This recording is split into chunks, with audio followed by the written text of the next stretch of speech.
Let's bring in our junior starlets and tie it with that. And of course, as earlier mentioned, the junior starlets beat Uganda by 2 goals. Let's take a look at the highlights.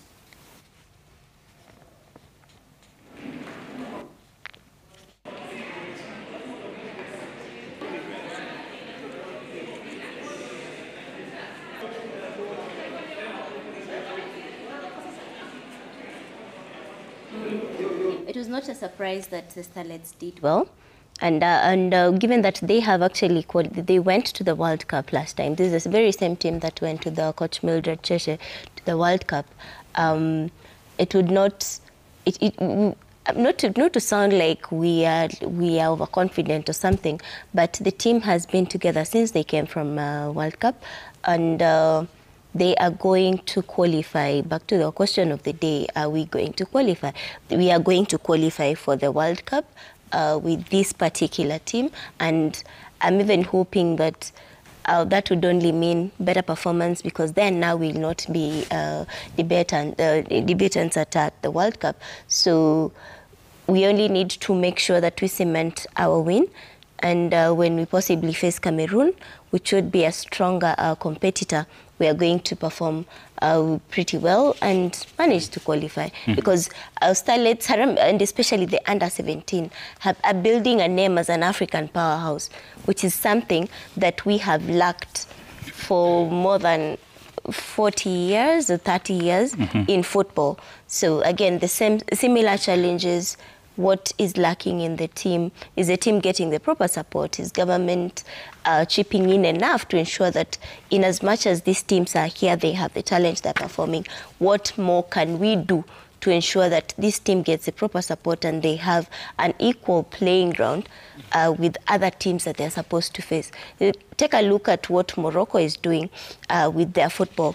Morocco are not dominating African football by fluke, because it cannot be that when you're talking about big teams in Africa, the Morocco senior team men performing well, they're under 20, under 17, their women's team, their women in club championships are performing properly. So let us find a way of emulating, because most of the time you want to chip in and you do not see the results. Here's a situation where they are giving you the results.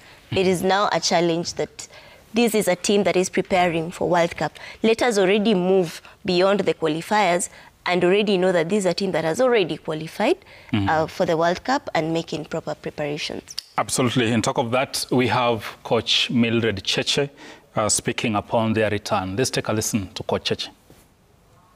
The challenge will be greater because now they are looking for 3 points and they have everything to lose.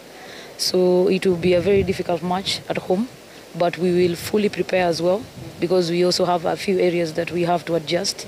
And when we adjust well, I believe that we are going to get the 3 points. We are very proud of these young girls. We are very proud of the technical bench. We are very proud of the secretariat that organized for their traveling, for their logistics to Uganda and back. And we'll continue being proud and supporting this team to the best of our ability. Shitera, we are running out of time, but I think we are coming in with the experience that we got from the Dominican Republic when we qualified for the first time in a football World Cup. And I think the girls now are in the driving seat. Uganda, they'll just come here as a formality. I want to join Brenda. They'll just come to honor the fixture. You guys are so confident of beating Uganda, which is not good. It's just a 2 goal. It's not a good language. Yeah. It's a done deal. You see, because what happens if Uganda score 2 quick fire goals? You see, confidence is what drives men and women. And I'm happy because I started by saying we are coming from a point of experience. Uganda have not qualified. We qualified. So Cheche will not be handling that game with inexperience. She knows what needs to be done at that stage. Yeah. Real quick before we move to... I just want to say that 2 goals, a team needs to be focused. Anything can happen. And I thank God that the coach said they are going to play. The coach said that, the captain said that we need all the fans to go to the Ulinzi complex to make sure that they support them. But this is the point I wanted to make. Swila, some bad things happened and people never got to know about our girls who went to the Dominican Republic. And this is simply because, and I want to challenge Hussein Mohammed, the federation boss now, that anytime we are having our children, the under 18s, under 20s going for these tournaments, these are students. We cannot be having people who are not known as the chaperones when those students are supposed to be handled by teachers. There needs to be deliberate cooperation between the FKEF and secondary school teachers, the association, so that whenever we are having the students going to represent our country, we have people who can balance between the sport part of it and the books part of it. Are you aware, Swila, that there are girls who came right from Dominica and they were just left here in the city? They're supposed to know how, 2 days later, they go to start their KCSE, and nobody cares. There was no teacher there. I think one of the links that we have been missing a lot is the cooperation between schools and the federation. If you look at the focus that FIFA has today, and even CAF, it is more on the age group teams, under 13s, under 15s, under 18s, and all that.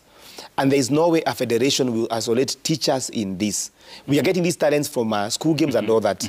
This time around, we want to ask, even this time around, we want to, if you care to know, for example, who was the chaperone in that team, you'll be surprised to know maybe there was not. In fact, this year, some schools did not allow those students to be in this squad. So you are putting up a very strong point. Very serious point. Absolutely, yeah.